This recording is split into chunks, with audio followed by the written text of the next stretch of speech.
एक एनी अली हैं जिन्होंने ऑस्ट्रेलिया में कुरान हाथ में लेकर मंत्री पद की शपथ ली। दूसरे सैयद मुस्तफ़ा हाशमी हैं जिन्होंने उसी कुरान को हिफ्ज करने के बाद यूपीएससी की परीक्षा पास की है और आईएएस बने हैं।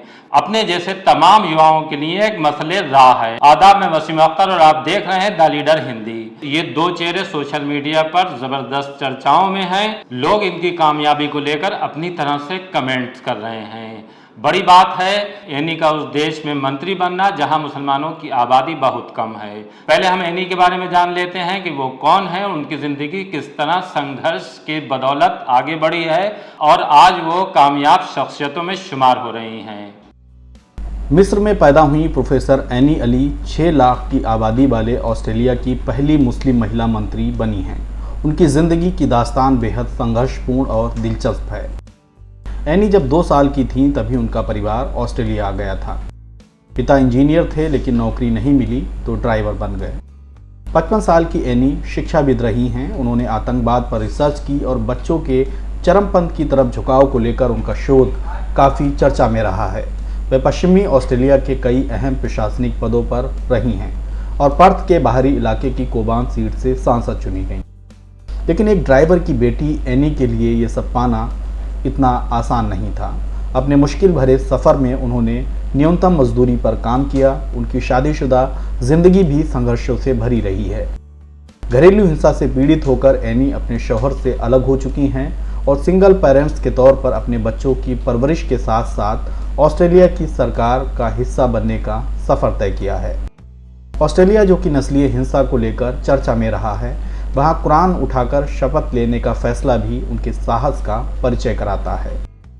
इसलिए क्योंकि साल 2013 में जब एड हुसिक ऑस्ट्रेलिया के पहले मुस्लिम मंत्री बने थे तो उन्होंने कुरान की शपथ ली थी। इसको लेकर उनके खिलाफ नस्लवाद के आरोपों को लेकर आलोचनाओं का एक अभियान चल पड़ा था। इसके बावजूद भी एनी ने कुरान की शपथ लेकर अपने मजबूत इरादों का प्रदर्शन किया है। अब आपको डॉक्टर सैयद मुस्तफ़ा हाशमी के बारे में बताते हैं कि किस तरह से उन्होंने कुरान को हिफ्ज़ किया। कुरान के बारे में सबको पता है और ख़ास तौर से मुसलमानों के लिए ये पाक किताब है। कुरान को हिफ्ज़ यानी कंठस्थ करना आसान नहीं माना जाता है। जाने कितने बच्चे इसे कंठस्थ करने की कोशिश करते हैं लेकिन नहीं कर पाते हैं। वही लोग कुरान को हिफ्ज़ करते हैं जिनका हाफजा, जिनकी याददाश्त बहुत मजबूत होती है। एक बात और भी है, जो लोग कुरान को हिफ्ज़ करते हैं उनके बारे में ये कहा जाता है कि उनके रास्ते दीनी गलियारों की तरफ जाते हैं। लेकिन जिस तरह से डॉक्टर सैयद मुस्तफ़ा हाशमी ने हाफिज होने के बाद यूपीएससी की परीक्षा पास की है, उससे ये साबित हो जाता है कि दीनी और दुनियावी तालीम में कोई फर्क नहीं है। दीन के रास्ते से भी दुनिया कमाई जा सकती है, दुनिया को हासिल किया जा सकता है।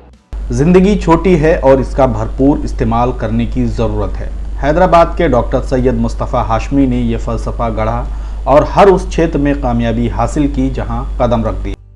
अभी संघ लोक सेवा आयोग यूपीएससी में 162वीं रैंक लाकर वो देश भर में चर्चा में है। वैसे तो यूपीएससी क्रैक करने वाले हर एक छात्र की जिंदगी संघर्ष और सफलता के किस्सों से भरी है। मुस्तफ़ा के सुर्खियों में छाने की वजह दिलचस्प है। वह हाफिज हैं, डॉक्टर बने और अब यूपीएससी क्रॉस करके अफसर बन गए हैं। हैदराबाद के डॉक्टर मुस्तफ़ा 3 भाई बहन हैं, तीनों डॉक्टर हैं। उनके पिता खाड़ी में नौकरी किया करते थे, इसलिए डॉक्टर मुस्तफ़ा की शुरुआती तालीम खाड़ी में ही हुई। यहाँ उन्होंने दीनी और दुनियावी तालीम हासिल की। बाद में उनके पिता हैदराबाद वापस आ गए, जहाँ से मुस्तफ़ा ने हाई स्कूल और इंटरमीडिएट की पढ़ाई की। हाई स्कूल में वे स्कूल टॉपर रहे। मेडिकल की संयुक्त प्रवेश परीक्षा में मुस्तफ़ा ने आंध्र प्रदेश की टॉप 10 सूची में जगह बनाई थी। एमबीबीएस के बाद उन्होंने उस्मानिया जनरल अस्पताल से सर्जरी में मास्टर्स किया और अभी कोटी अस्पताल में डॉक्टर के तौर पर सेवाएं दे रहे थे। 29 साल के मुस्तफ़ा शादीशुदा हैं। पिछले साल ही उनकी शादी हुई थी। शादी के बाद भी उन्होंने चौथे प्रयास में यूपीएससी में कामयाबी पाई है। चूँकि आमतौर पर दीनी तालीम लेने वाले छात्रों का दायरा केवल एक क्षेत्र तक सीमित करके देखा जाता है, ऐसे में मुस्तफ़ा की सफलता मदरसों के आलिम, हाफिजों के अलावा मुस्लिम समाज के उन नौजवानों को आगे बढ़ने का हौसला देगी जो दीनी तालीम लेकर भी इंजीनियर, डॉक्टर, वकील और अफसर बनने की ख्वाहिश रखते हैं। अभी आपने सुना कि एनी और डॉक्टर सैयद मुस्तफ़ा हाशमी की ज़िंदगी किस तरह से संघर्षों के बाद आगे बढ़ी और दोनों ने कामयाबी की बड़ी इबारत लिखी है, फर्श से उठकर अर्श पर चमके हैं। दोनों ने ही अपने जैसे तमाम युवाओं को रास्ता दिखाया है कि अगर ठान लिया जाए तो कुछ भी मुश्किल नहीं है।